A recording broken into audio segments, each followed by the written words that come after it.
السلام علیکم ورحمۃ اللہ وبرکاتہ۔ امید ہے کہ آپ حضرات خیریت سے ہوں گے۔ آئیے آج ہم جانتے ہیں مولوی کسے کہتے ہیں۔ ہمیں جاننا چاہیے کہ صرف عربی پڑھنے سے آدمی مولوی نہیں ہوتا، چاہے وہ کتنی عربی جانتا ہو، عربی میں تقریر بھی کر لیتا ہو، تحریر بھی لکھ لیتا ہو۔ دیکھیے، عربی جاننے والا ابو جہل بھی تھا، بلکہ وہ آج کل کے عربی پڑھے ہوئے سے زیادہ عربی جانتا تھا، تو پھر وہ تو بہت ہی بڑے درجے کا مولوی ہونا چاہیے۔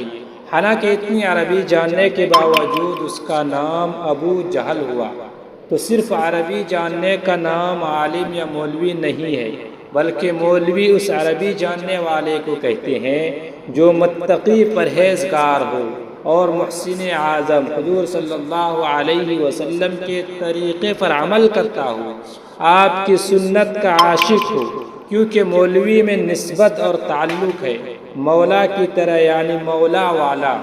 بس جب تک وہ اللہ والا ہے اس وقت تک مولوی ہے اور قابل اتباع ہے، اور جب اس نے رنگ بدلا اسی وقت سے وہ مولوی نہیں رہا اور وہ اس قابل نہ رہا کہ اس کا اتباع کیا جاوے، بلکہ ایسے گمراہ شخص کو چھوڑ دیا جاوے، چاہے وہ ساری دنیا کے لوگوں سے زیادہ عربی جانتا ہو۔ خوب سمجھ لو، چاہے وہ خدا بانتا ہو، نبوت کا دعویٰ کرتا ہو، دین میں نئی نئی باتیں نکالتا ہو، وہ مردود ہے، مولوی نہیں ہو سکتا۔